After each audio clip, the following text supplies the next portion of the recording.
며칠 전 일이었습니다. 아파트 단지 작은 카페에서 친구 4명이 모여 커피를 마시고 있었습니다. 화제는 자연스럽게 지난 봄 벚꽃놀이로 넘어갔죠. 저는 웃으며 그날 갔던 장소를 얘기하려고 했습니다.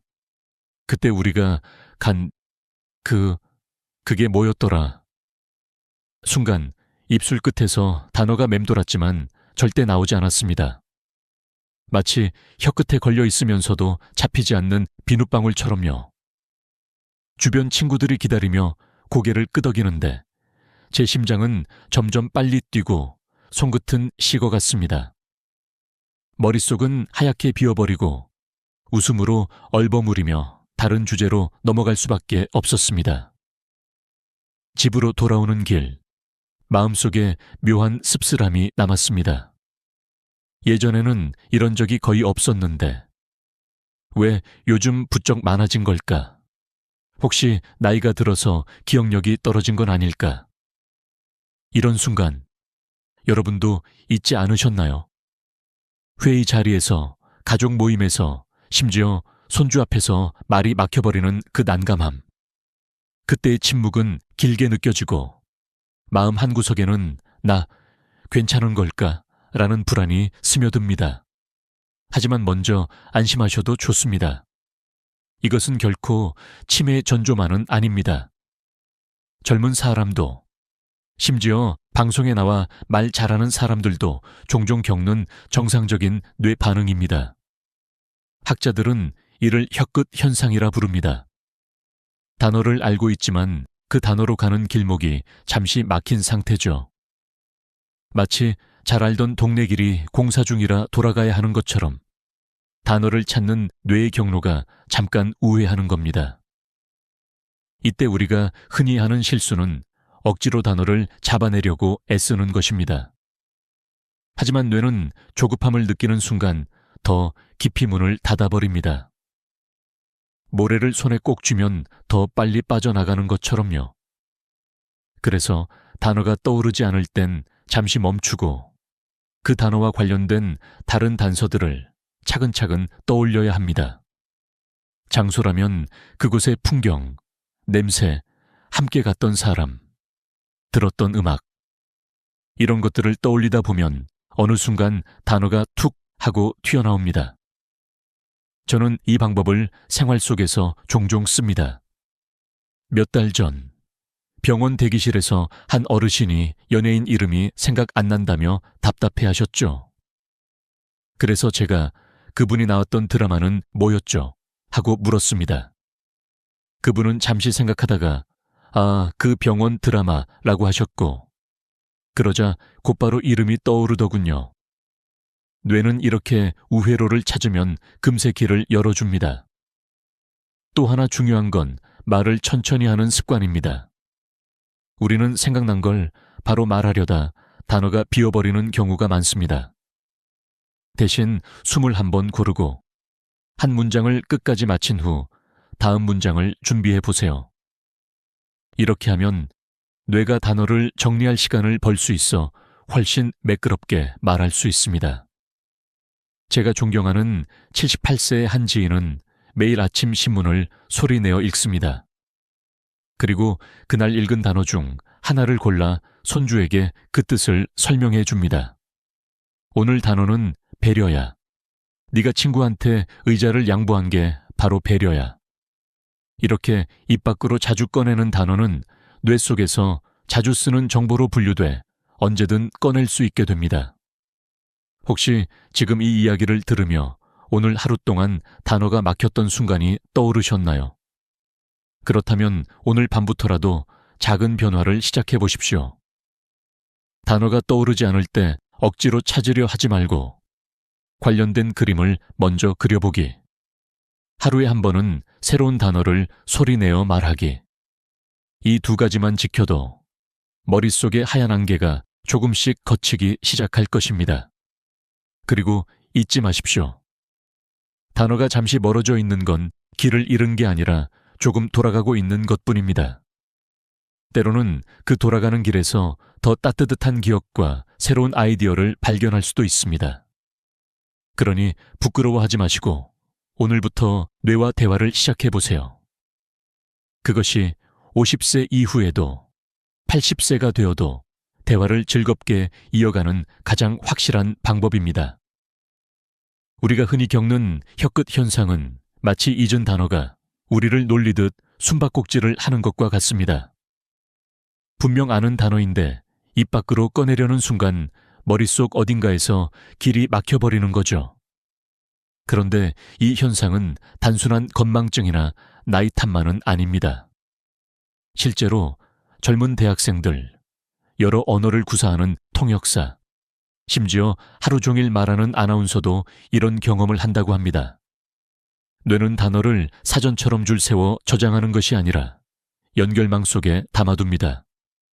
예를 들어 봄이라는 단어를 기억할 때 우리는 봄의 따뜻한 햇살, 꽃향기, 새들의 지저귐, 그리고 어린 시절 봄 소풍의 추억까지 함께 저장합니다.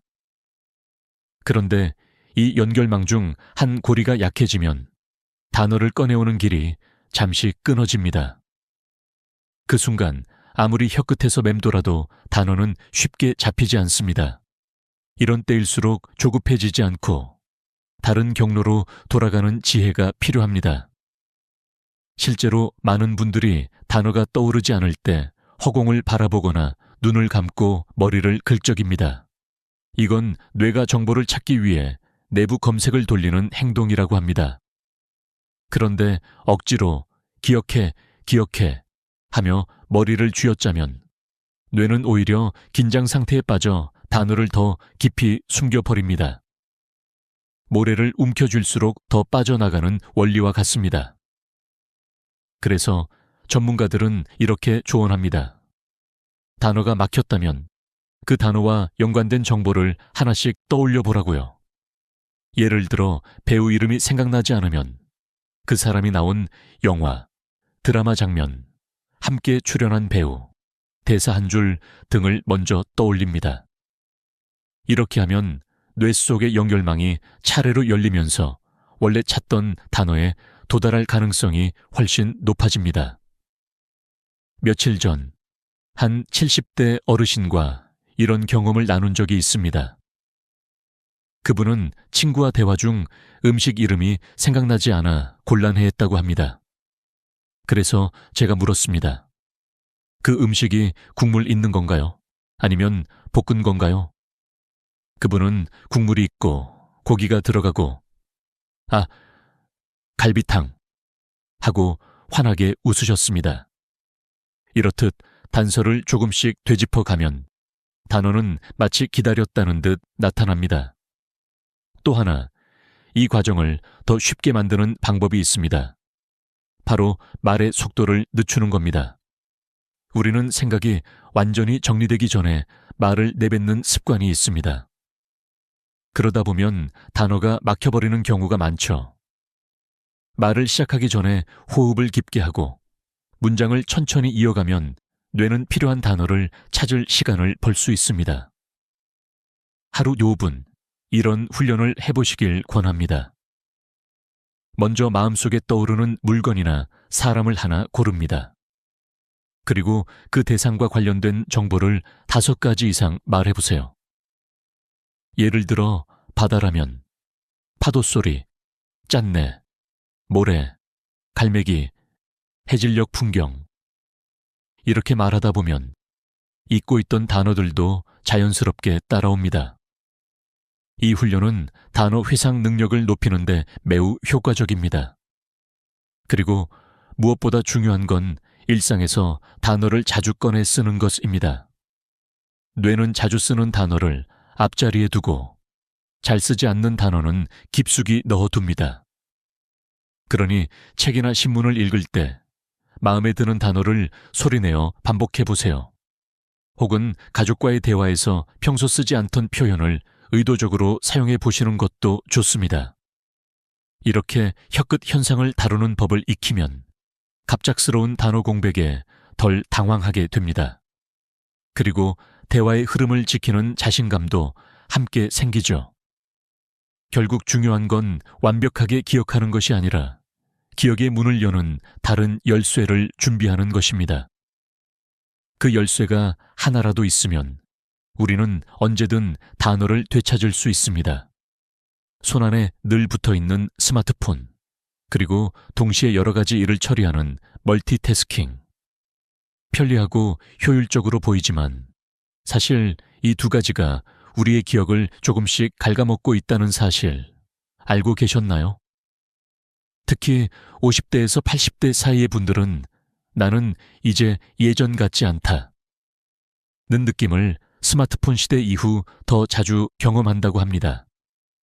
예전에는 라디오 뉴스 하나를 끝까지 들었고 신문 한 면을 다 읽고 나서야 다른 일을 했습니다.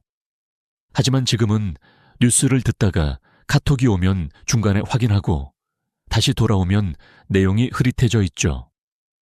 뇌는 한 번에 한 가지에 집중하도록 설계돼 있습니다. 그런데 짧고 빠른 정보가 계속 밀려들면 뇌는 이건 오래 기억할 필요 없는 정보라고 판단해 깊이 저장하지 않습니다.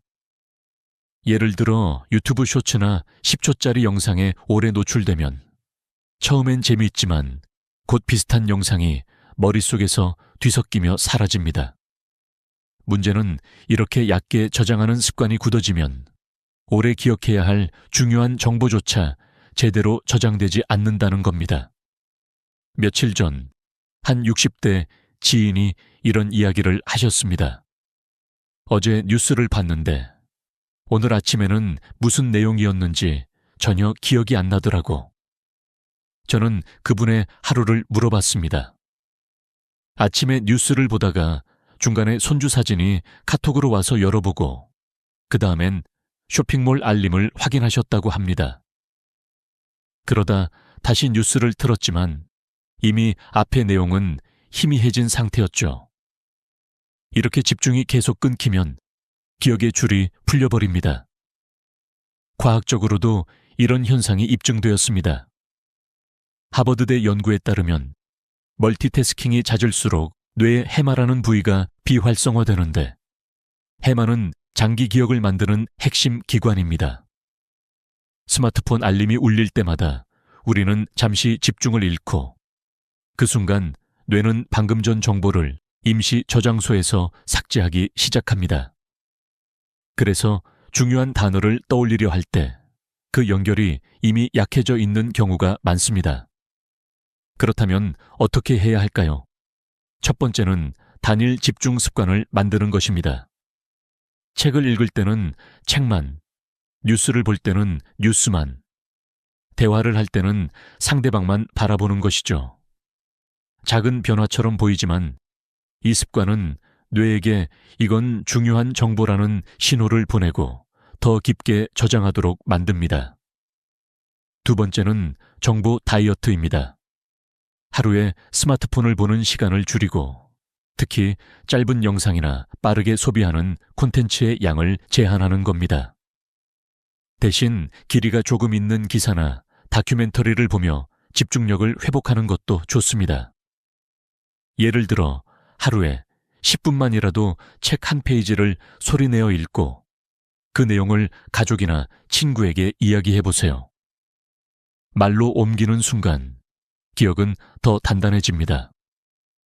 세 번째는 천천히 생각하기 훈련입니다.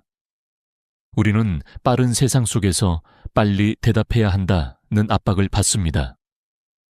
하지만 단어가 떠오르지 않을 땐 잠시 숨을 고르고 생각할 시간을 주는 것이 훨씬 유리합니다. 뇌는 속도가 아니라 집중으로 움직이기 때문입니다. 한 50대 의사는 환자에게 이렇게 조언합니다. 대답을 3초 늦게 해도 괜찮습니다.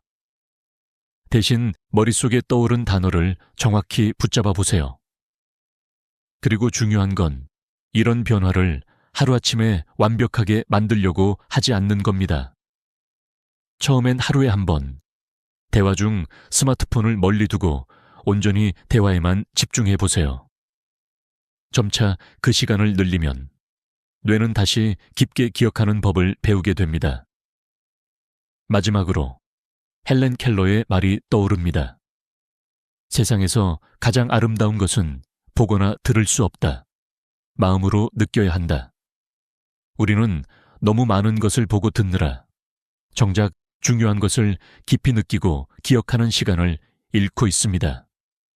스마트폰 속 무한한 정보보다 지금 눈앞의 대화와 표정, 목소리가 더 오래 남는다는 것을 기억하시길 바랍니다. 오늘부터 손안의 소음을 잠시 꺼보는 건 어떨까요? 그 조용한 틈에서 잊고 있던 단어들이 다시 또렷하게 떠오를지도 모릅니다. 말을 하려는데 입속에서 단어가 맴돌다가 사라져버리는 순간 우리는 종종 이렇게 생각합니다. 아, 내가 나이를 먹어서 그렇구나. 하지만 그 이유 중 하나는 생각보다 단순합니다. 바로 그 단어를 오랫동안 사용하지 않았기 때문입니다. 뇌는 효율적인 기관입니다. 자주 쓰는 정보는 금방 꺼낼 수 있도록 앞으로 꺼내두지만 쓰지 않는 정보는 잘 안 쓰는 물건처럼 깊숙이 넣어두죠. 예를 들어 몇 년 전까지 자주 다니던 식당의 전화번호는 또렷하게 기억했지만 그 식당에 가지 않게 되자 금세 잊어버립니다. 매일 입력하는 집 비밀번호는 아무 생각 없이 누르지만 오랫동안 쓰지 않은 계좌 비밀번호는 기억이 가물가물하죠. 단어도 똑같습니다. 우리가 자주 쓰지 않는 어휘는 뇌 속에서 먼지가 쌓인 서랍 속으로 들어가 버립니다. 한국의 70대 김할머니는 이런 이야기를 들려주셨습니다. 예전에는 친구들하고 시사 얘기, 드라마 얘기, 정치 얘기까지 다양하게 했는데 요즘은 늘 똑같은 사람들하고 같은 얘기만 하다 보니 단어가 단순해졌어. 같은 환경, 같은 대화 패턴이 계속되면 사용하는 단어의 폭이 점점 줄어들고 결국 기억 속 어휘 창고는 점점 비어 보이게 됩니다. 이 현상을 막으려면 어떻게 해야 할까요? 첫 번째 방법은 의도적인 단어 바꾸기입니다. 예를 들어 맛있다 대신 풍미가 깊다, 기분이 좋다 대신 상쾌하고 힘이 난다, 괜찮아요 대신 문제 없습니다 처럼요. 이렇게 조금 더 구체적이고 새로운 표현을 사용하면 뇌는 이 단어는 중요한 정보라고 판단해 다시 앞쪽에 저장합니다. 두 번째 방법은 소리내어 말하기입니다. 읽기만 하면 쉽게 잊어버리지만 직접 입으로 말하면 기억이 훨씬 오래 갑니다.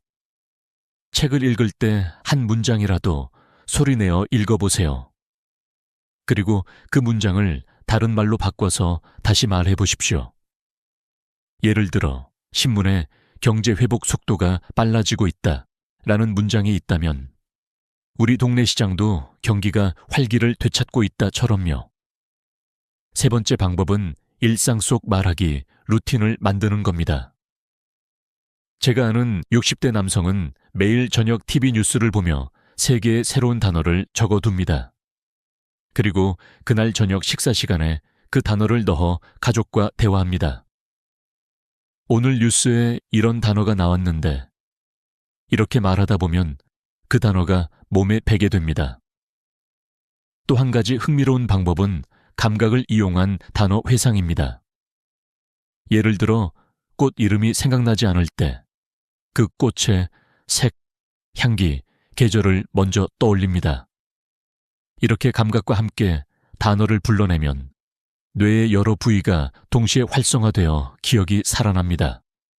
혹시 지금 마음속에 내가 요즘 자주 쓰는 말이 떠오르시나요? 그 말이 지나치게 단순하다면 오늘 하루만이라도 의도적으로 바꿔보세요. 그리고 그 변화를 가족이나 친구에게 들려주며 대화를 나누세요. 아인슈타인은 배움을 멈추는 순간 우리는 늙는다고 말했습니다. 단어도 같습니다.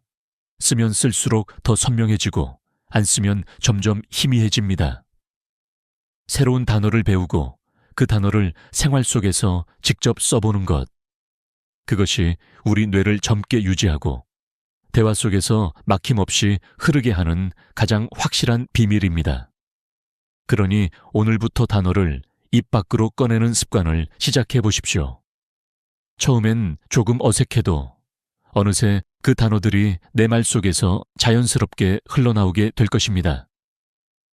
그것이 바로 말하기의 자신감을 되찾고 사람들과 더 깊이 연결되는 첫 걸음입니다. 말이 막히는 이유 중 또 하나는 생각하는 속도와 말하는 속도의 불일치입니다. 머릿속에서는 이미 이야기가 진행 중인데 입이 그 속도를 따라가지 못하거나 반대로 입이 너무 빨라서 생각이 차에 정리되기도 전에 밖으로 튀어나와 버리는 경우죠. 그 순간 단어가 비어버리면 대화의 흐름이 끊기고 머릿속은 순식간에 공백이 됩니다. 예를 들어 회의에서 발언할 차례가 다가왔을 때 머릿속에 전하려는 요점은 분명히 있습니다. 그런데 막상 말을 시작하니 중간에 단어가 생각나지 않아 그러니까 하며 뜸을 들이게 되죠. 상대방의 시선이 느껴지고 마음속에서는 빨리 말해야 한다는 압박이 밀려오면서 생각은 점점 더 뒤엉킵니다. 처음 만난 사람과 대화할 때도 마찬가지입니다. 어색함과 긴장이 겹쳐서 하고 싶은 말이 있어도 중간에 멈추게 됩니다.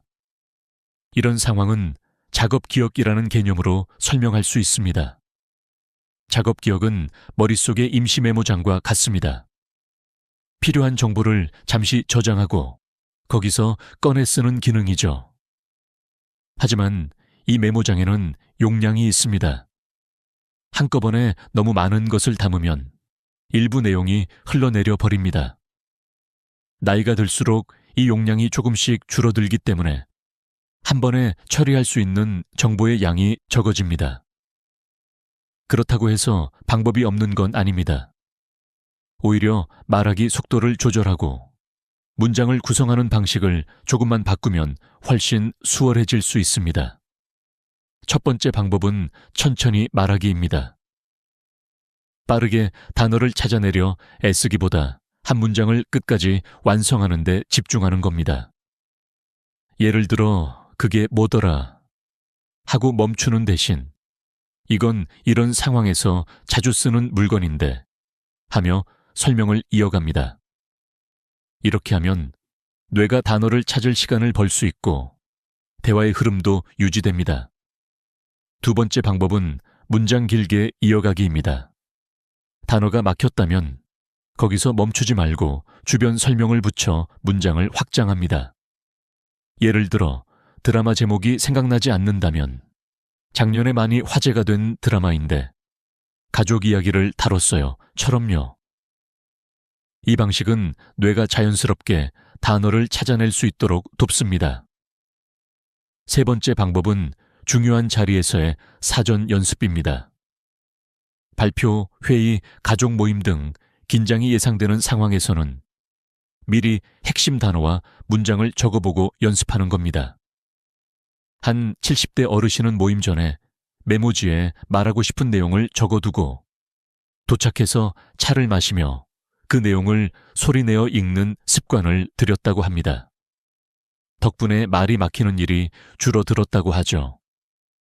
네 번째 방법은 한 번에 한 가지 생각에 집중하기입니다. 이야기를 하면서 다음 주제나 다른 걱정을 동시에 떠올리면 작업 기억이 과부에 걸립니다. 지금 하고 있는 말에만 집중하면 단어 회상이 훨씬 빨라집니다. 이 방법들을 실천하면 머릿속이 하얘지는 순간이 확연히 줄어듭니다. 그리고 그 변화는 생각보다 빨리 나타납니다. 처음엔 조금 어색할 수 있지만 차분히 속도를 조절하는 습관이 자리 잡으면 말이 더 매끄럽게 이어지고 단어를 찾는 시간도 짧아집니다. 빠르게 가려면 오히려 돌아가라는 옛말처럼 말도 그렇습니다. 천천히 한 걸음씩 나아가야 더 멀리, 더 안정적으로 갈 수 있습니다. 그러니 다음번에 말이 막히는 순간이 온다면 숨을 고르고 한 문장씩 이어가 보십시오. 그 순간 뇌는 다시 흐름을 찾게 될 것입니다. 말을 하려는데 갑자기 머릿속이 하얘지고 방금까지 생각했던 단어가 순식간에 사라지는 순간. 이상하게도 이런 일은 중요한 자리일수록 더 자주 찾아옵니다. 회의에서 갑작스럽게 질문을 받았을 때, 면접에서 대답을 하려는 순간, 가족 행사에서 많은 눈이 나를 바라볼 때, 이런 때 마음속에서는 실수하면 안 돼라는 생각이 먼저 떠오르고 단어는 더 멀리 달아나 버립니다.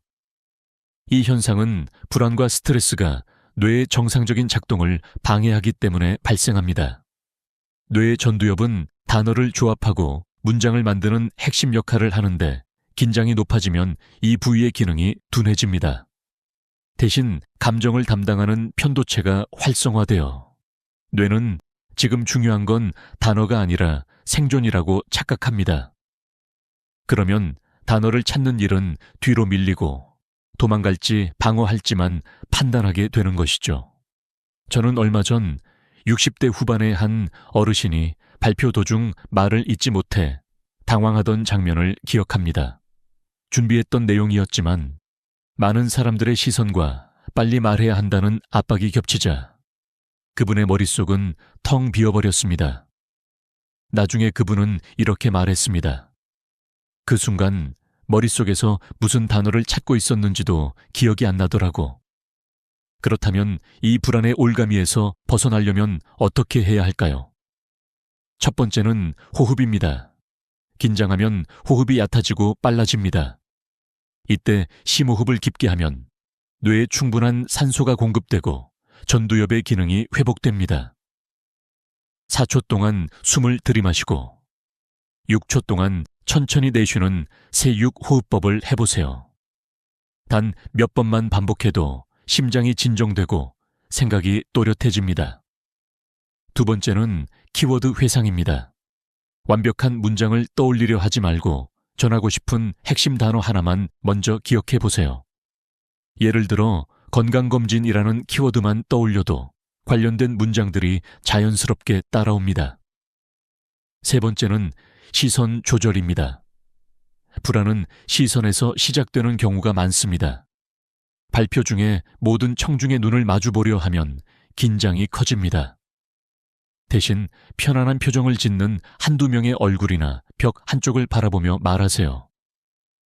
이렇게 하면 시선에 대한 압박이 줄어들고 생각이 덜 꼬입니다. 네 번째는 작은 성공 경험 쌓기입니다. 사람은 성공 경험을 반복할수록 자신감이 쌓입니다. 하루에 1분씩 거울 앞에서 짧은 이야기를 해보세요.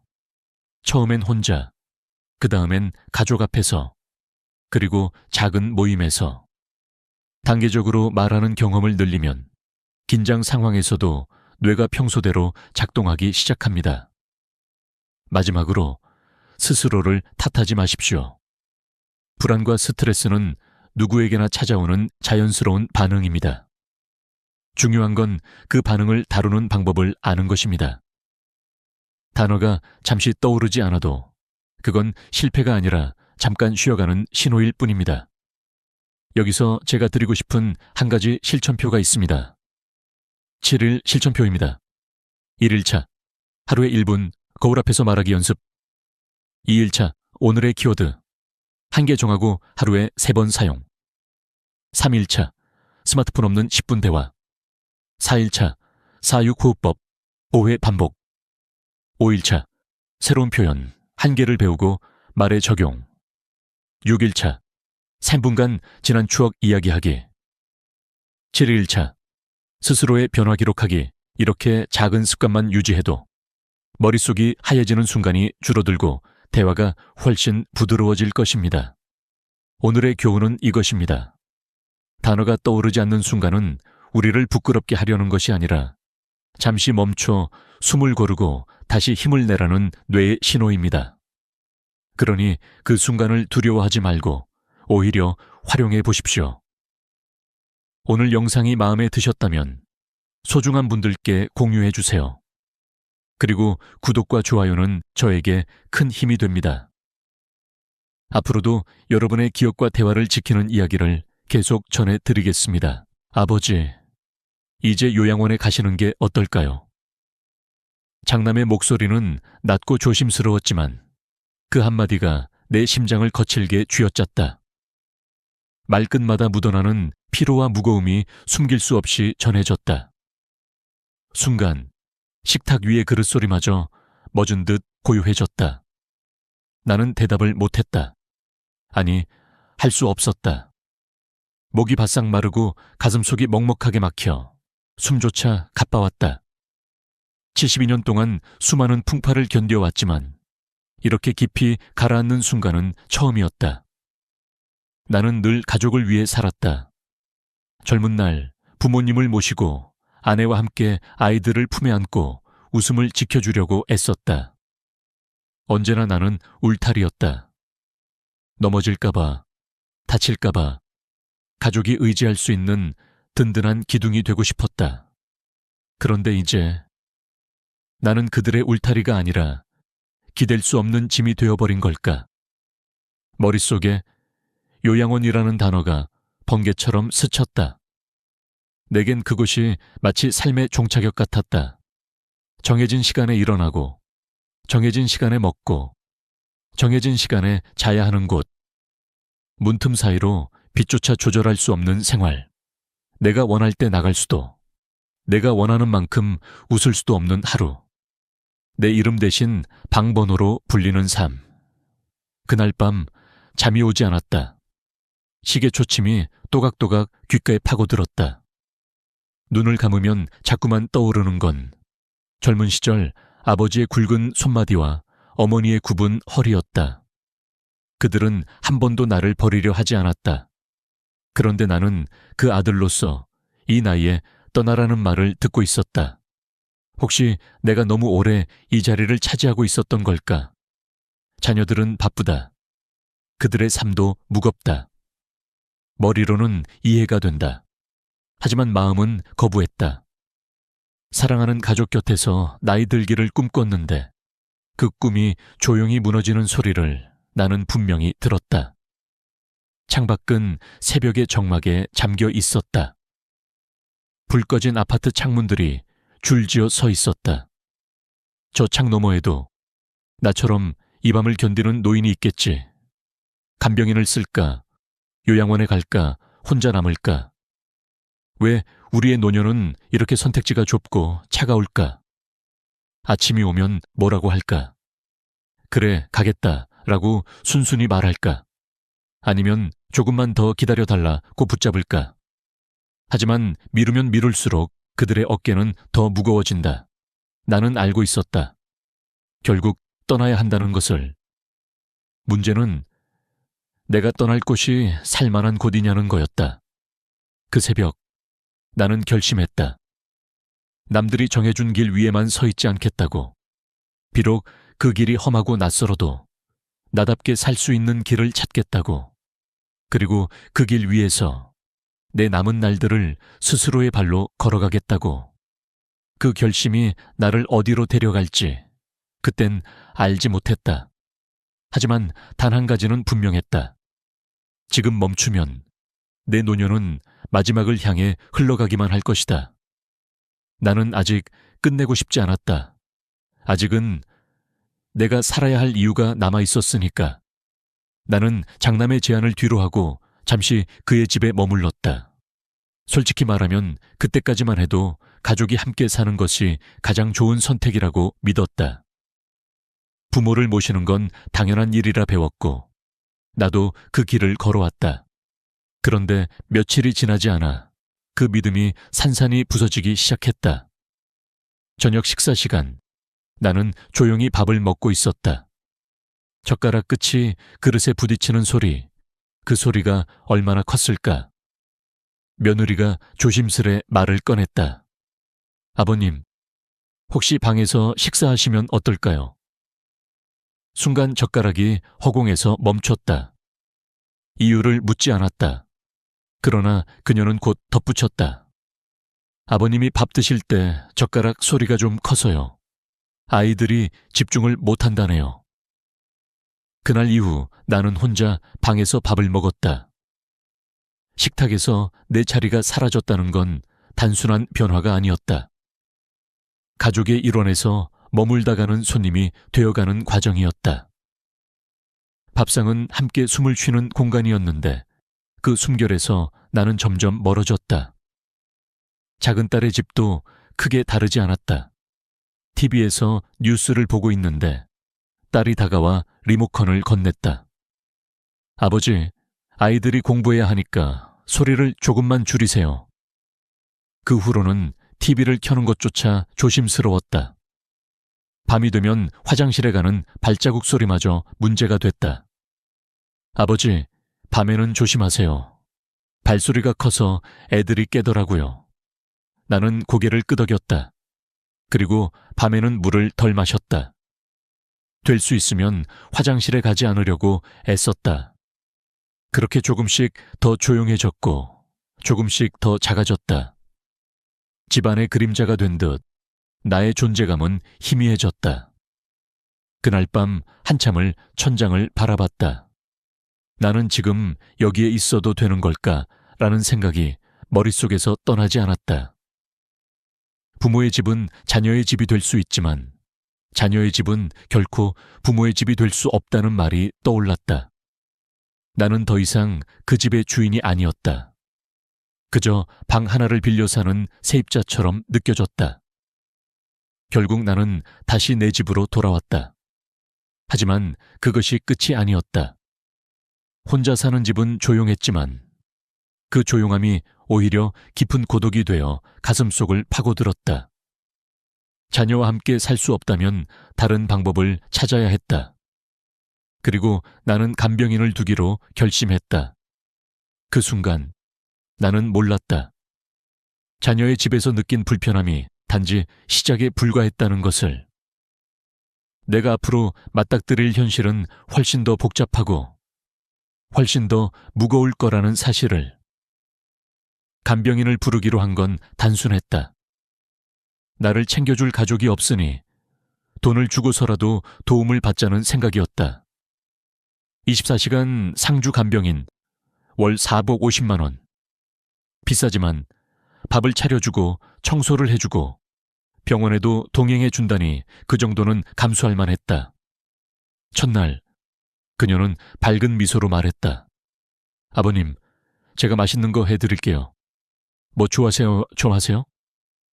그 한마디에 마음이 놓였다. 그래, 이제 좀 편해질 수 있겠구나. 하지만 그 따뜻함은 오래가지 않았다. 며칠이 지나자 그녀의 말투에 미묘한 변화가 스며들었다. 아버님, 다른 집에서는 고기도 자주 해드렸었는데 여긴 반찬이 조금 소박하네요. 식비를 조금 더 주시면 제가 더 잘 챙겨드릴 수 있는데요. 처음엔 대수롭지 않게 넘겼다. 하지만 매 끼니마다 은근한 불만이 섞인 말이 이어졌다. 이렇게 검소하시면 제가 밥하는 보람이 없어요. 맛있는 거 먹으며 일하고 싶잖아요. 그건 단순한 반찬 얘기만이 아니었다. 물을 아껴 쓰자고 하면 설거지를 이렇게 조금만 물로 하면 힘드네요. 다른 집은 보일러도 빵빵하게 틀어주는데 밤에 불을 끄면 아버님, 밤에도 여기만 불 켜놓으면 안 될까요? 너무 어두워서 불편해요. 마치 내가 평생 지켜온 절약 습관이 그녀에게는 불편한 근무 환경이 되어버린 듯했다. 그제야 깨달았다. 내가 간병인을 필요로 하는 것처럼 그들도 일하기 좋은 환경을 원한다는 것을. 하지만 그들의 기준에 맞추자면 나의 생활 방식은 완전히 바뀌어야 했다. 사부 50만 원이라는 큰 돈을 매달 쓰면서도 나는 여전히 불편하고 외로웠다. 간병인은 언제든 조건이 맞지 않으면 떠날 수 있는 존재였다. 관계는 고용과 해고 사이에 있을 뿐 가족과 같은 정은 없었다. 어느 날 그녀가 짐을 챙기며 말했다. 아버님, 죄송해요. 저랑 잘 안 맞는 것 같아요. 다른 집으로 가야 할 것 같아요. 문이 닫히는 소리가 이상하게 크게 들렸다. 집안의 공기가 한순간에 무겁게 가라앉았다. 그제야 생각했다. 이렇게 돈을 쓰면서도 편안하지 않다면 이게 정말 최선일까? 가족의 곁도 아니고 간병인도 아니고 그렇다면 다음 선택지는 무엇일까? 머릿속에 다시 요양원이라는 단어가 떠올랐다. 그것이 마지막 선택처럼 느껴졌다. 그 순간 나는 알았다. 이제부터는 내가 원하든 원하지 않든 그 문 앞에 서야 할 시간이 가까워지고 있다는 것을. 요양원은 마지막 카드였다. 더 미룰 여지도, 뒤로 물러설 자리도 없다고 스스로를 다그치며 입소 동의서에 사인을 했다. 깨끗한 복도, 반짝이는 바닥, 규격화된 침대와 옷장, 하얀 커튼. 겉으로 보기엔 아무 문제도 없어 보였다. 안전과 돌봄이라는 단어가 벽마다 붙어 있는 것만 같았다. 그러나 문이 닫히는 순간 마음 한구석에서 작은 소리가 났다. 덜컹. 내 삶의 문고리가 한 번에 낡아져 버린 느낌이었다. 첫날 일정표를 받았다. 아침 6시 기상, 9시 조식, 9시 단체 체조, 12시 중식, 15시 휴식, 18시 석식, 21시 소등. 간호사는 미소를 지으며 말했다. 처음이시니까 일정에만 잘 적응하시면 금방 편해지실 거예요. 나는 고개를 끄덕였다. 하지만 마음속에서는 낮은 질문이 계속 울렸다. 나는 이 안에서 나다운 하루를 살 수 있을까? 식당으로 가는 길, 이름표 대신 방번호와 호칭으로 불렸다. 오복 3호 박성우 어르신, 여기 앉으세요. 내 이름은 여전히 나였지만 모두가 부르는 방식은 달라졌다. 숫자와 칭호가 나를 대표했다. 국과 반찬이 담긴 쟁반을 들고 자리에 앉자 맞은편 노인은 알아듣기 힘든 말로 중얼거렸다. 고개를 끄덕이고 미소를 보였지만 그 미소는 금세 식어버렸다. 식판의 무늬가 필요 이상으로 선명하게 보였다. 철제 숟가락 소리가 식당 가득 울렸다. 가족과 먹던 밥상 소리는 따뜻했는데 여기서의 소리는 깨끗하고 차가웠다. 오전 9시가 되자 체조 시간이 시작됐다. 음악이 흐르고 선생님의 구호에 맞춰 팔을 들었다 내렸다. 몸을 움직이는 건 나쁘지 않았다. 문제는 몸의 속도가 마음의 속도와 맞지 않는다는 것이었다. 조금 더 천천히 숨을 고르고 싶을 때에도, 조금 더 길게 느리고 싶을 때에도 이미 다음 동작으로 넘어가 있었다. 나는 대열에서 계속 반 박자씩 늦었다. 그럴 때마다 내 존재가 미세하게 삐걱거리는 소리가 났다. 낮잠 시간. 불이 줄고 복도는 고요해졌다. 그러나 같은 방 할아버지의 코 고는 소리는 파도처럼 밀려왔다. 처음엔 견뎌보려고 뒤척였다. 코 고는 소리가 잦아들면 잠이 들 수 있을 거라고 믿었다. 그런데 숨을 들이쉴 때마다 더 큰 굉음이 쏟아졌다. 낯선 냄새, 낯선 숨소리, 낯선 리듬. 내가 살아온 수십 년의 밤이 단 이틀 만에 모두 바뀌어버렸다.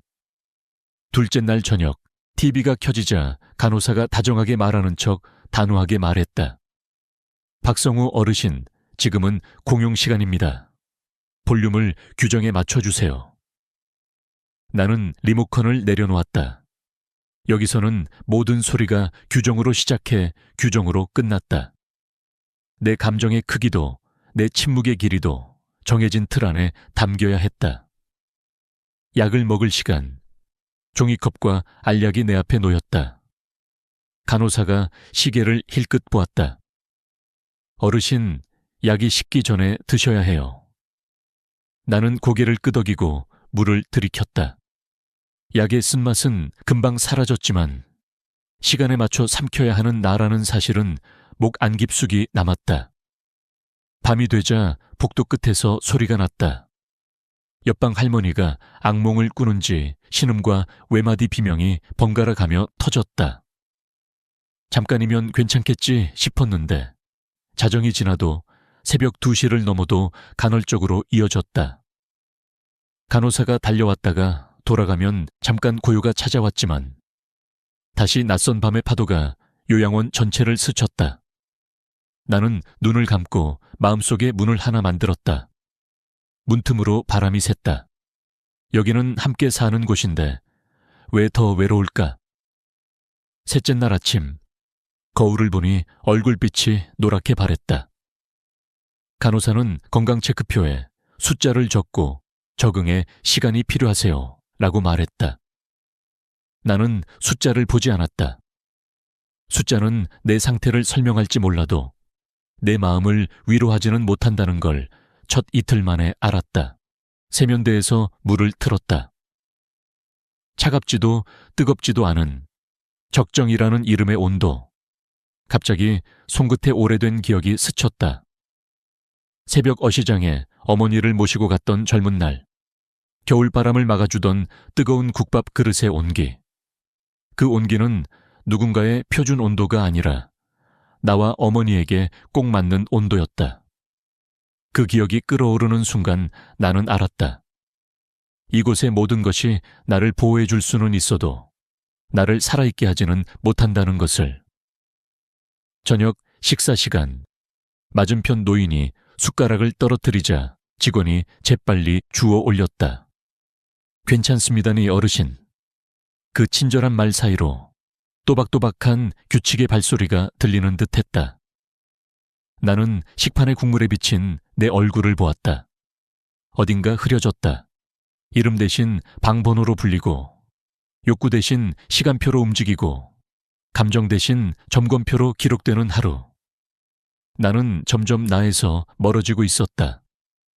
그날 밤 소등 직전 간호사가 말했다.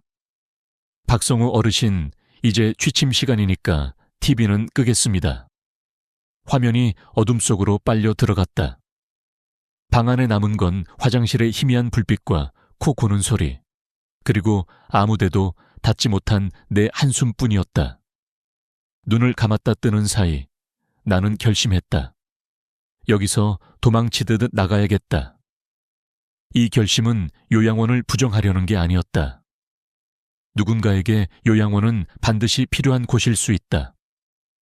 다만 나에게는, 지금 이 순간의 나에게는 삶의 호흡을 너무 얕게 만드는 곳이었다.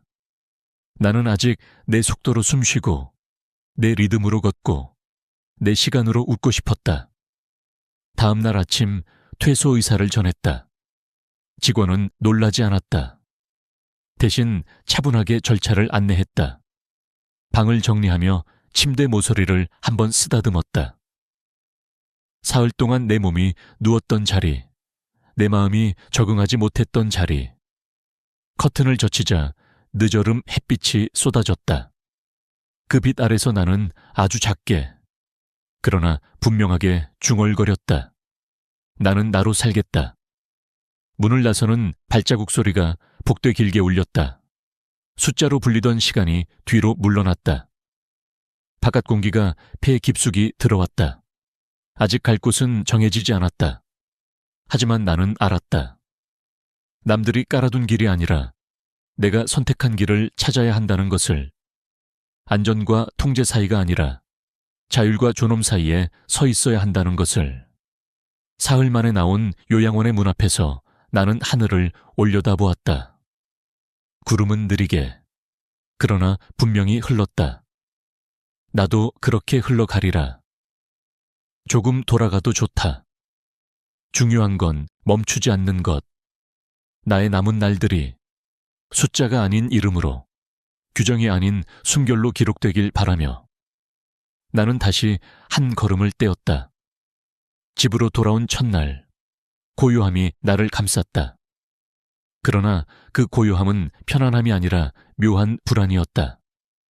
냉장고의 윙소리, 벽시계의 초침소리, 창밖 바람이 스치는 소리. 모든 소리가 크게 느껴졌다. 그 순간 깨달았다. 혼자 사는 노년의 가장 큰 위험은 사고와 발견의 지연이라는 것을. 만약 내가 넘어져 의식을 잃는다면 누가 나를 발견해 줄까? 자녀들은 바쁘고 이웃과도 왕래가 적은 현실에서 그 답은 공허했다. 그래서 나는 새로운 방법을 찾기로 했다. 병원에서 상담을 받은 끝에 스마트 케어 시스템을 설치하기로 했다. 다음 날 젊은 설치기사가 와서 거실, 화장실, 침실에 센서를 달았다. 움직임이 일정 시간 이상 감지되지 않으면 자동으로 자녀와 이웃에게 알림이 가도록 설정했다. 낙상 감지 센서도 부착했다. 이제 혹시 모를 사고에 대한 대비책이 마련된 셈이다. 아침이 되면 스마트 스피커가 내게 말을 건넸다. 오늘은 흐리고 낮 기온은 24도입니다. 약 드실 시간입니다. 약을 제때 먹는 건 작은 변화였지만 생활 리듬을 지키는데 큰 도움이 됐다. 음성 명령으로 불 꺼줘, TV 켜줘 라고 말하면 즉시 반응이 왔다. 몸을 움직이는 게 점점 힘들어지는 나이에 이 작은 편리함은 큰 차이를 만들었다. 에어컨, 조명, 보일러는 스마트 플러그로 제어했다. 필요할 때만 켜고 꺼서 전기 요금을 절약했다. 예전 같으면 불필요하게 켜져 있던 전등이나 가전이 자동으로 꺼지니 한 달 생활비가 줄어드는 게 눈에 보였다. 전기 절약이 습관이 되자 나는 다시 내가 살아온 방식, 아끼고 절제하는 생활을 지킬 수 있다는 안도감을 느꼈다. 그러나 시간이 지날수록 기술이 줄 수 있는 건 안전과 편리함뿐이라는 걸 깨달았다. 외로움은 여전히 내 곁에 앉아 있었다.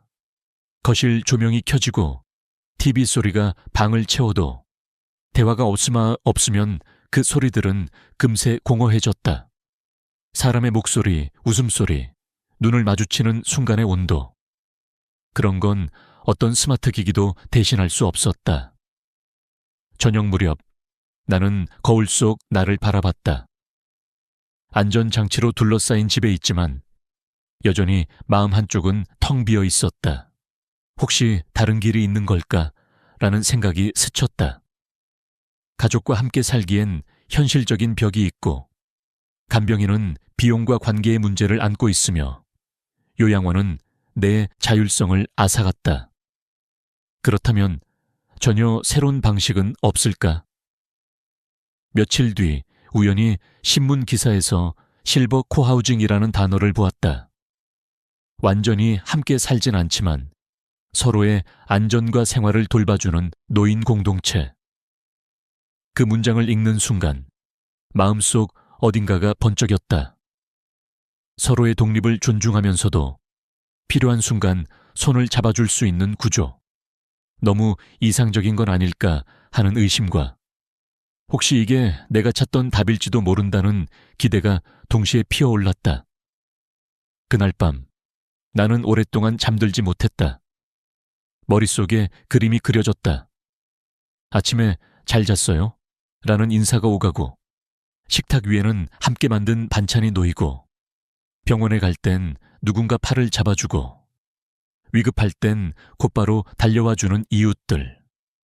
그런 노년이라면 내가 그토록 원하던 자율과 연결을 동시에 가질 수 있지 않을까. 나는 결심했다. 이 길을 직접 걸어보기로. 안전과 편리함을 넘어 마음의 공허함까지 채워줄 수 있는 길을. 처음 실버 코하우징이라는 말을 입에 올렸을 때 주변 사람들은 고개를 갸웃했다. 그게 뭐예요? 같이 사는 건가요? 나는 설명했다. 완전히 함께 사는 건 아니고 각자 집은 있지만 서로 돕는 공동체예요. 듣는 사람들은 반신반의했지만 내 마음속에는 이미 작은 불씨가 붙어 있었다. 시작은 단순했다. 같은 아파트 단지에 사는 몇몇 이웃과 모임을 만들었다. 우리 모두 60대 후반에서 70대 후반이었고 공통점이 있었다. 자녀와 함께 살기는 어렵고 간병인을 두기엔 부담스럽고 요양원은 가고 싶지 않다는 것. 대신 혼자 살다 갑자기 아프거나 사고가 나면 누군가 곁에 있어주길 바란다는 마음이었다. 우선 함께 식사를 해보기로 했다. 식비를 공동으로 부담하고 요일별로 돌아가며 요리를 맡았다. 혼자 밥을 먹을 때는 김치 한 조각에 밥 한 그릇으로 끝날 때가 많았지만 함께 식탁에 앉으니 반찬이 3배는 늘어났다. 식사 시간엔 웃음과 대화가 끊이지 않았다. 오늘 반찬은 누가 했어요? 내일은 내가 국 끓일게요. 사소한 말들이지만 그 사소함이 하루를 따뜻하게 만들었다. 다음으로 병원 동행을 약속했다. 혼자 병원에 가면 의사 설명을 놓칠 때가 많았다. 하지만 함께 가면 서로 메모를 해주고 필요한 약을 빠짐없이 챙겼다. 길이 미끄러울 땐 팔을 잡아주고 대기 시간엔 옛날 이야기를 나눴다. 그 시간이 단순한 동행이 아니라 마음의 지지가 되었다. 안전망도 만들었다. 매일 아침 10시까지 단체 채팅방에 좋은 아침입니다 라고 인사를 남기기로 했다. 아무 연락이 없는 사람이 있으면 곧바로 전화를 하고 필요하면 집으로 찾아갔다. 작은 규칙이었지만 덕분에 혹시 모를 사고에 대한 불안이 줄어들었다. 시간이 지나자 서로의 재능이 드러났다.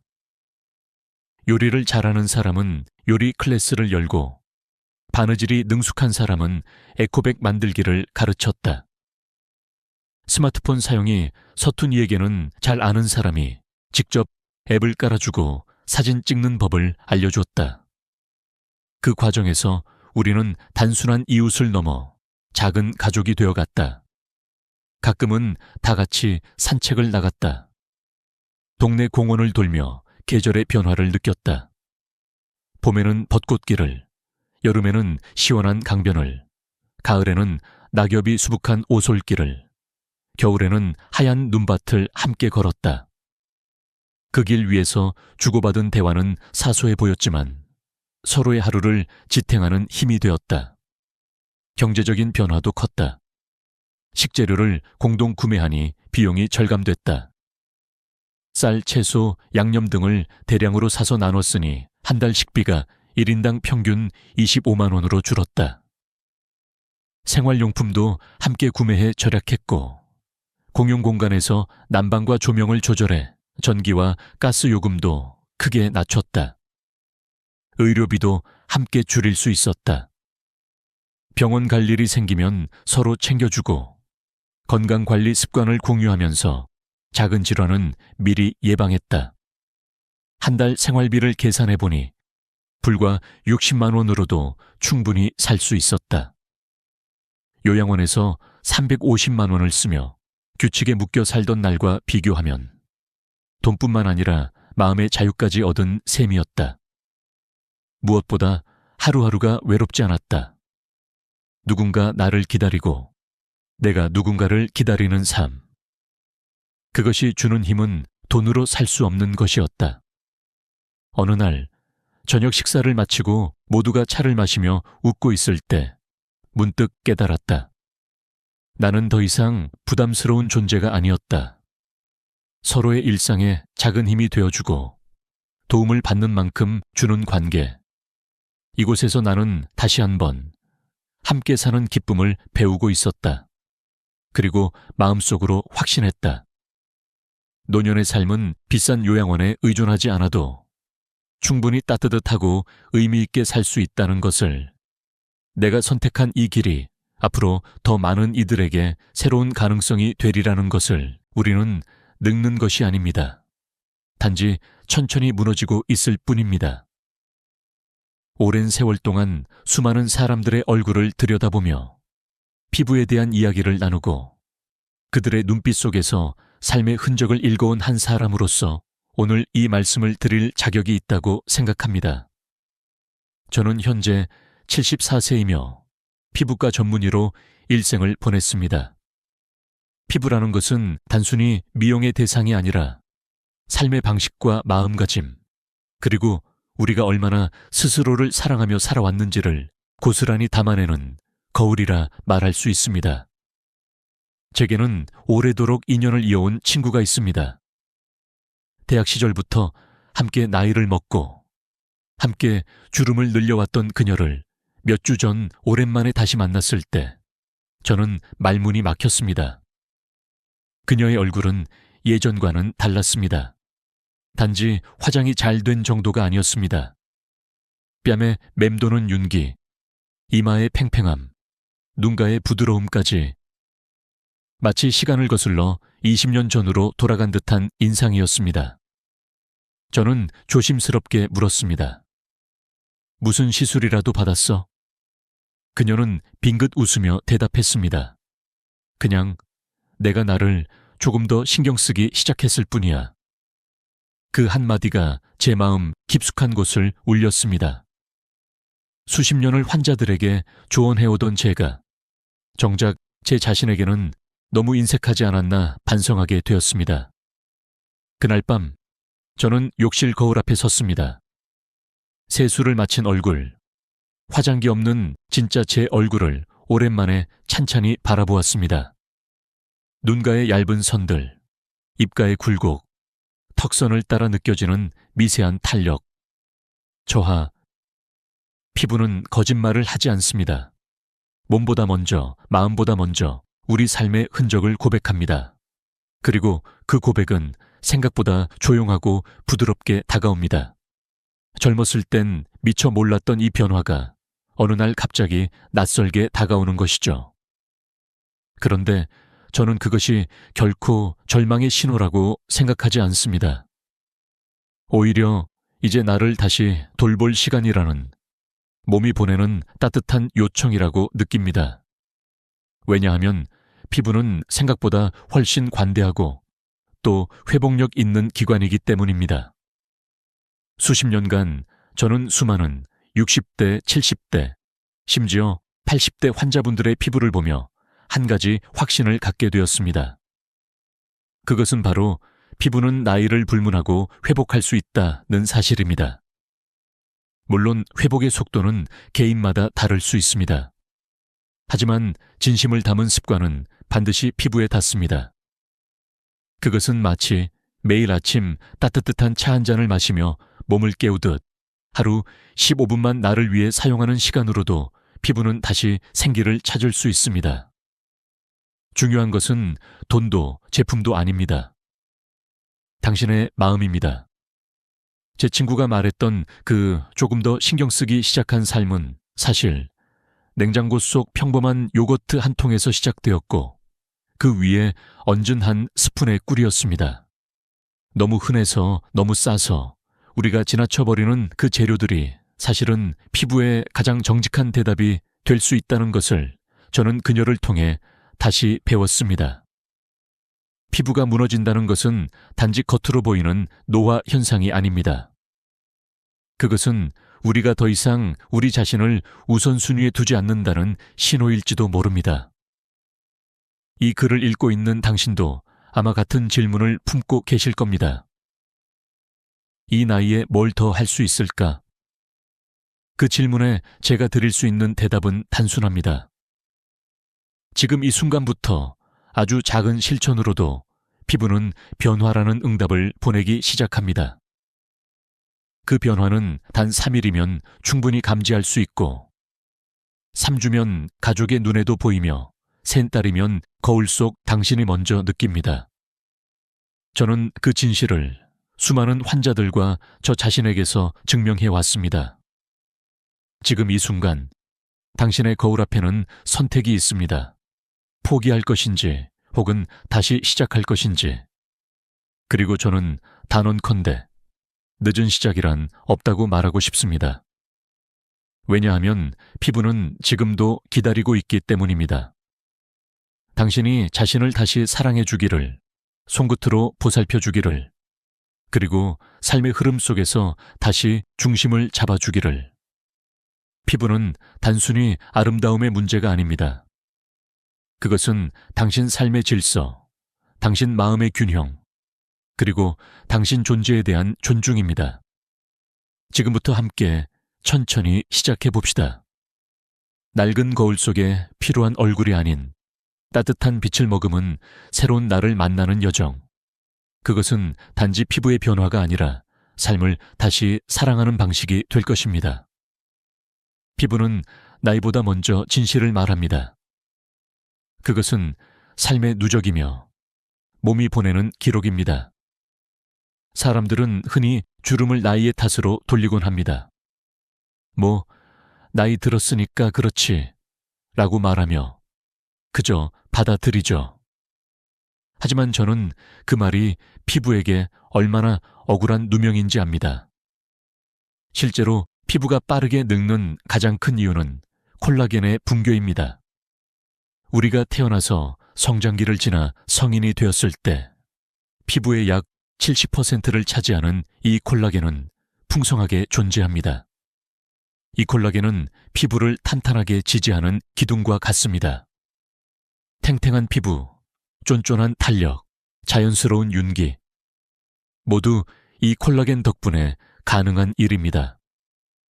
그런데 30대에 접어들면 이 콜라겐은 매년 약 1%씩 줄어들기 시작합니다. 아주 조금씩 줄어드는 것처럼 보이지만 그 영향은 시간이 갈수록 가속화됩니다.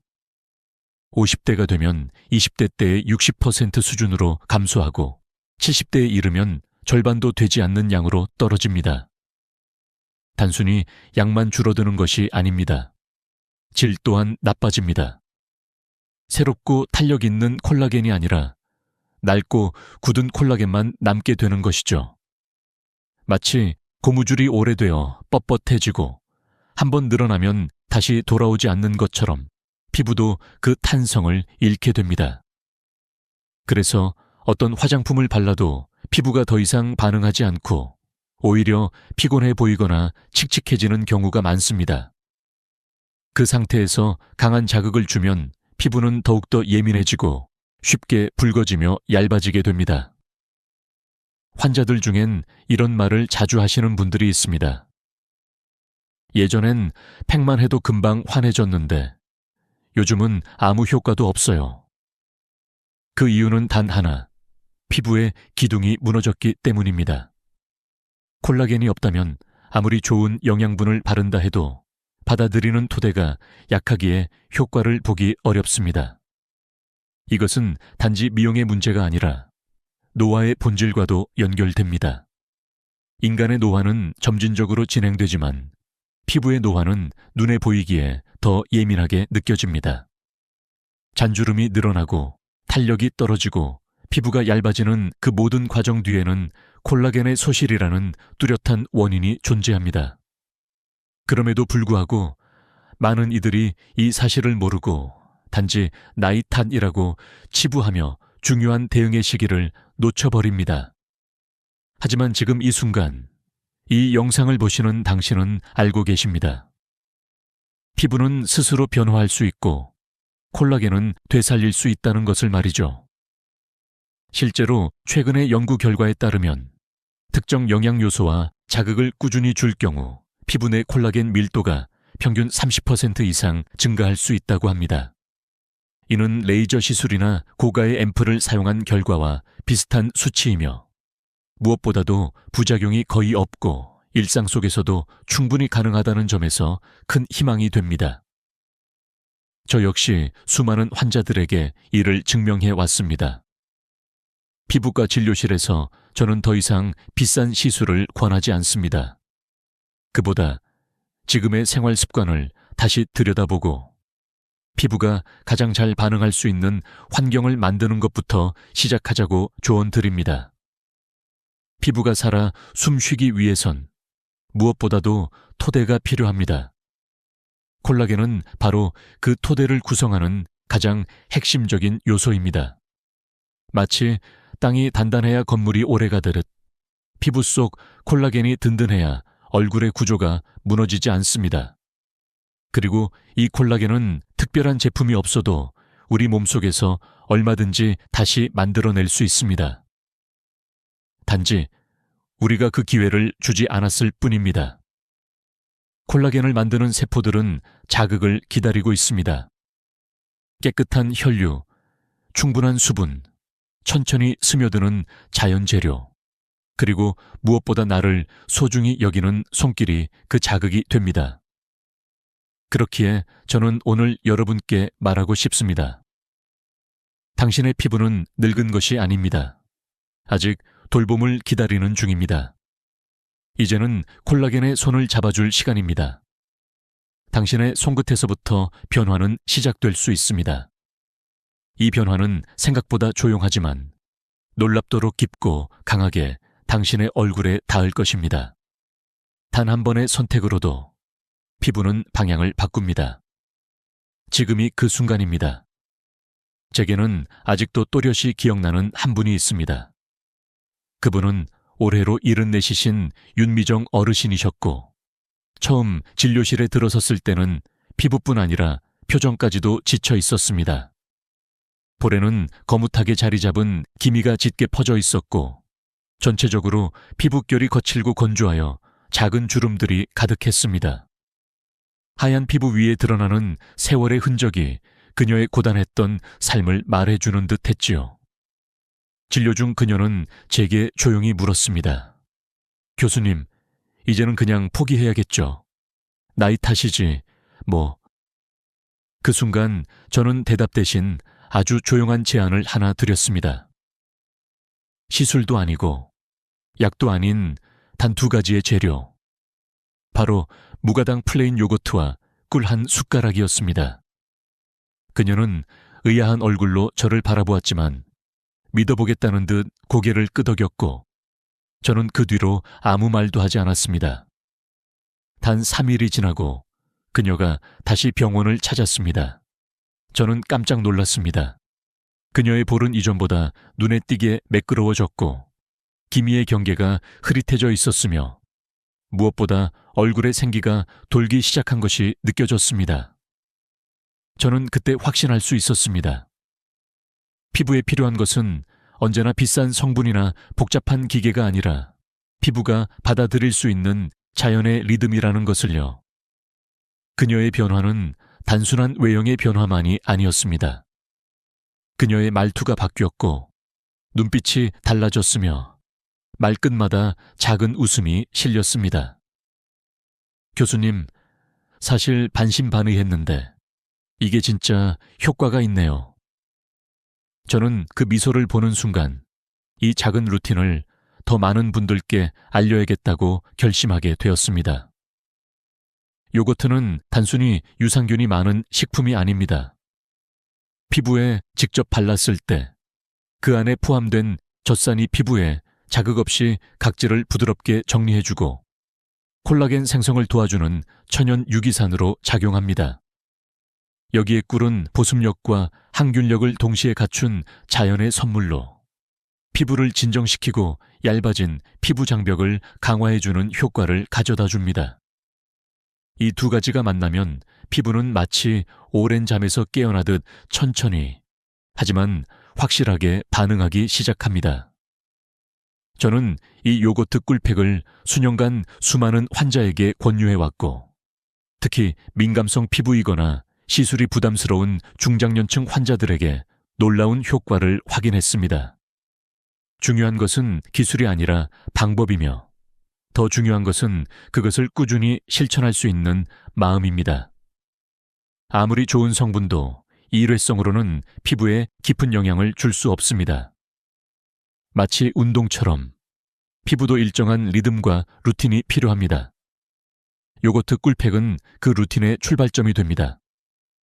매일이 아니더라도 일주일에 2~3번만, 하루 15분만이라도 시간을 내어 자신을 위해 팩을 만들어 발라보세요. 그 시간은 단순한 피부 관리가 아니라 삶을 돌아보는 명상의 시간이 될 것입니다.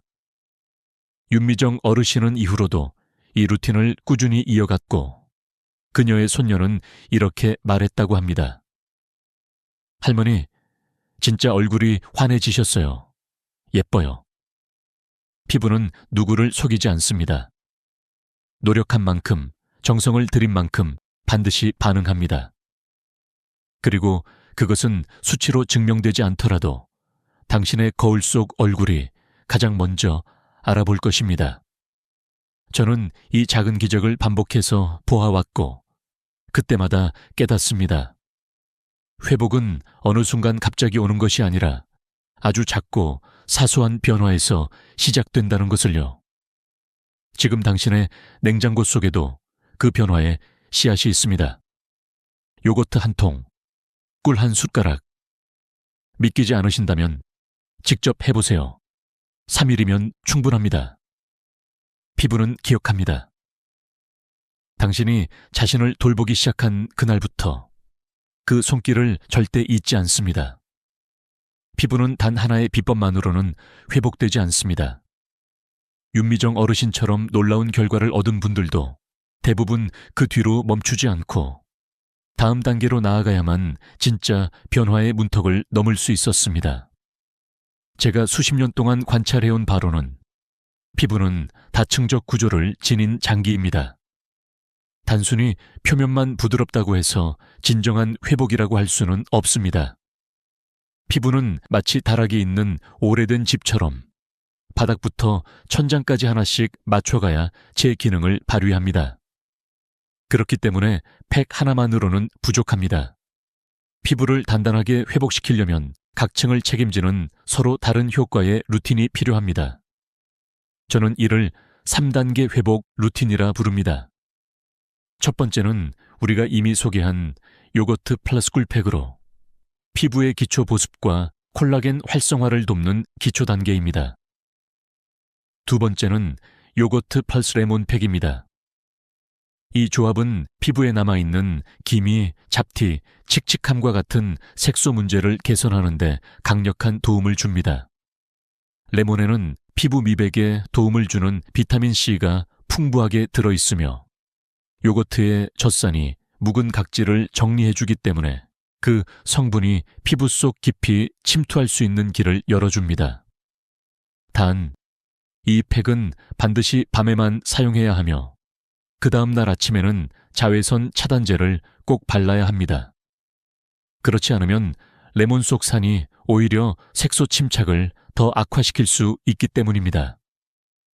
저희 병원에 오시는 60대 환자분들 중에서도 색소 침착으로 고민하시는 분들이 많습니다.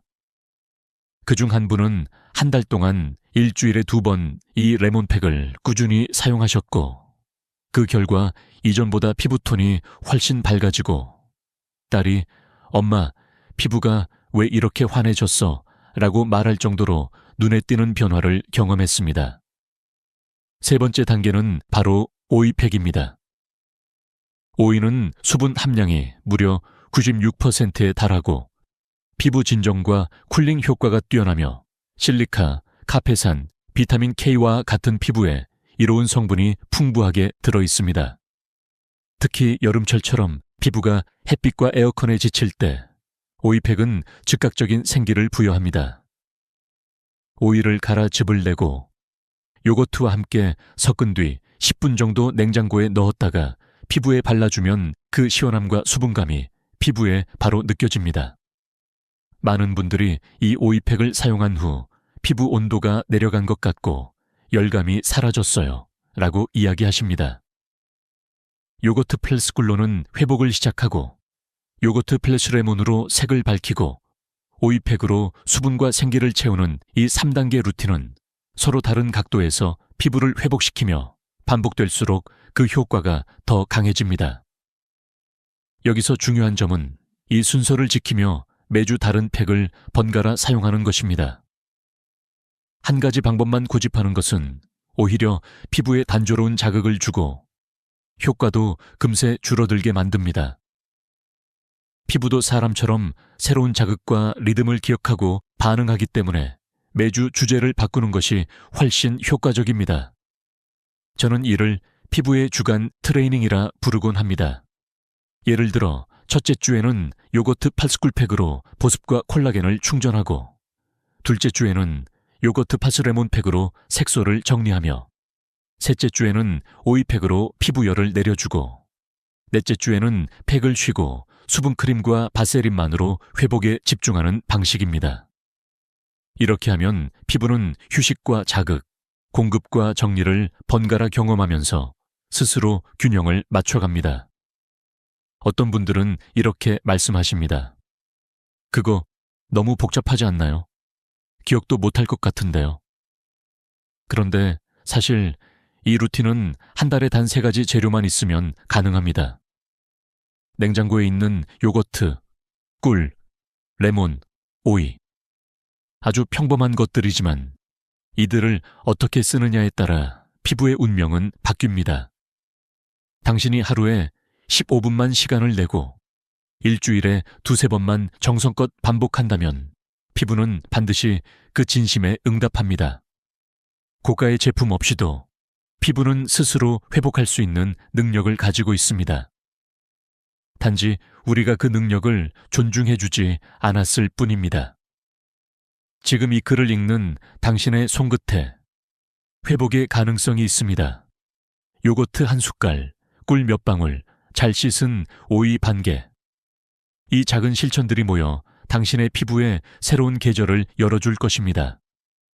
이제 피부도 휴식과 회복의 리듬을 배워야 할 때입니다. 그리고 그 첫걸음은 오늘, 바로 지금 시작할 수 있습니다. 피부는 우리보다 더 잘 기억합니다.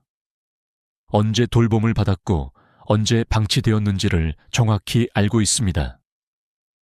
그래서 반복되는 루틴은 단순한 관리가 아니라 피부와의 신뢰를 쌓는 과정이 됩니다. 저는 이를 두고 피부의 기억 훈련이라고 부릅니다. 어떤 분들은 루틴을 어렵게 생각하지만 실은 피부는 매일같이 같은 시간에 똑같은 손길을 받을 때 가장 안정감을 느낍니다. 아침에 세수하듯 밤마다 이를 닦듯 팩을 바르는 시간도 하나의 생활 리듬으로 자리 잡으면 피부는 그 패턴에 반응하기 시작합니다. 저는 항상 환자들에게 추천드립니다. 팩을 하는 시간은 밤 9시에서 10시 사이로 정하라고요. 이유는 간단합니다. 피부의 세포는 밤 10시부터 새벽 2시 사이에 가장 활발하게 재생되기 때문입니다. 이 시간대에 피부 온도도 조금 올라가면서 우리가 바르는 유효 성분이 피부 속으로 흡수되기 가장 좋은 환경이 형성됩니다. 그 결과 같은 팩이라도 언제 바르느냐에 따라 효과가 현저히 달라집니다. 제가 진료했던 68세의 장영순 여사님은 오랫동안 수면 시간이 불규칙하고 관리도 제때 하지 못해 피부가 건조하고 늘어져 있었습니다. 그런데 한 달 동안 제가 말씀드린 시간에 맞춰 일주일에 3번 정해진 순서대로 팩을 하시고 충분히 수면을 취하시도록 권유드렸습니다. 그리고 한 달 후 그녀는 말 그대로 환해진 얼굴로 제 앞에 나타나셨습니다. 교수님, 거울 보는 게 즐거워졌어요. 밤마다 나를 챙겨준다는 느낌이 좋았어요. 이 말 속에는 피부뿐 아니라 그 자신에 대한 존중과 애정이 회복된 감정이 담겨 있었습니다. 저는 그 어떤 시술보다도 이런 변화가 더 의미 있다고 생각합니다. 피부는 영혼과 연결되어 있습니다. 우리가 스스로를 소중히 여길 때 피부는 그 감정을 반영합니다. 그렇기에 이 루틴을 시작할 땐 단순히 좋아지겠지 라는 기대만으로는 부족합니다. 대신 나는 나를 다시 돌보겠다는 약속이 필요합니다. 4주 루틴의 마지막 주는 회복 주간입니다. 이때는 팩을 쉬고 수분크림과 바세린만으로 피부를 감싸주는 휴식이 필요합니다.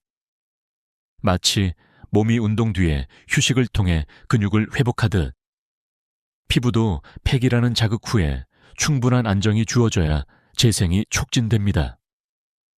너무 자주 팩을 하거나 자극적인 성분을 반복적으로 사용하는 것은 오히려 피부에 피로를 줍니다. 따라서 회복의 리듬을 정확히 맞추는 것이 피부 관리의 핵심입니다. 바세린은 너무 과소평가되어 있는 재료입니다. 저렴하다는 이유로 간과되기 쉽지만 피부에 수분을 가두고 외부 자극으로부터 보호하는 데 이만한 것이 없습니다. 밤에 수분크림을 바른 후 쌀알만큼의 바세린을 아주 얇게 얹어주는 것만으로도 보습 효과는 배가 됩니다. 저는 바세린을 피부의 이불이라 표현하곤 합니다. 하루를 마무리하며 피부에 따뜻한 이불을 덮어주는 그 느낌은 생각보다 큰 위로가 됩니다. 피부는 작은 것 하나도 잊지 않습니다. 매일 반복되는 이 15분이 쌓이면 3개월 뒤 거울 속 당신은 분명히 다른 얼굴을 하고 있을 것입니다. 이 변화는 단순한 외형이 아니라 삶의 방식의 변화입니다. 정해진 시간에, 정해진 손길로, 정해진 리듬을 반복한다는 것. 그것은 피부를 향한 신호이자 나 자신에게 보내는 약속입니다. 이제 우리는 알게 되었습니다. 피부는 늙어서 망가지는 것이 아니라 우리가 그 리듬을 잃었을 때 무너진다는 것을요. 지금 이 순간부터 다시 시작하십시오. 너무 늦지 않았고 오히려 지금이 가장 빠른 시간일 수 있습니다. 피부는 기다리고 있었습니다. 당신의 손끝, 당신의 습관, 그리고 당신의 사랑을. 우리가 살아오며 가장 놓치기 쉬운 대상은 어쩌면 우리 자신일지도 모릅니다. 자식 키우느라, 남편 챙기느라, 집안 돌보느라 정작 나를 위한 시간은 뒷전이 되어버렸고 그 공백은 어느새 내 얼굴에 쌓여 깊은 주름이 되었고 내 눈빛에서 생기를 앗아갔습니다. 저는 오랫동안 수많은 어르신들을 만나면서 한 가지 공통된 말을 들어왔습니다. 이제 와서 뭘 해요? 그냥 그렇게 살아가는 거죠. 그런데 저는 그 말씀을 들을 때마다 가슴이 아픕니다. 왜냐하면 지금부터라도 달라질 수 있다는 걸 저는 누구보다 잘 알고 있기 때문입니다. 단지 누군가 진심으로, 간절히 그 손을 잡아주기만 한다면요. 저 역시도 마찬가지였습니다. 수십 년간 피부를 연구하며 남들의 피부를 돌보는 일에 몰두해 왔지만 어느 순간부터 거울을 보는 것이 부담스러워졌습니다. 이맨 깊은 줄이 하나둘 생기고 눈겐 웃지 않아도 주름이 자리를 잡았으며 목 아래부터 처지는 느낌이 들기 시작했습니다. 아, 나도 늙는구나 하고 생각했지만 마음 한켠엔 이상한 저항감이 생겼습니다. 정말 이게 전부일까? 그 순간 저는 제가 수많은 환자들에게 해왔던 말을 제 자신에게 해주기로 했습니다. 지금부터라도 나를 다시 돌보자. 그렇게 저는 요거트와 꿀, 레몬과 오이를 다시 손에 들었습니다. 매일 밤 일정한 시간, 내 손끝으로 내 얼굴을 닦아주고 천천히 팩을 펴바르며 내 삶을 다시 마주하기 시작했습니다. 처음엔 변화가 느껴지지 않았지만 2주쯤 지나니 거울 속 내 얼굴이 달라졌습니다. 아니, 얼굴이 달라졌다고 느낀 건 어쩌면 내 눈빛이 달라졌기 때문일지도 모릅니다. 피곤했던 눈 밑이 맑아졌고 입꼬리가 스스로 올라가며 말투도 부드러워졌습니다. 피부는 곧 마음의 창문입니다. 마음이 회복되면 피부도 자연스럽게 따라옵니다. 이것이 제가 마지막으로 여러분께 꼭 전하고 싶은 이야기입니다.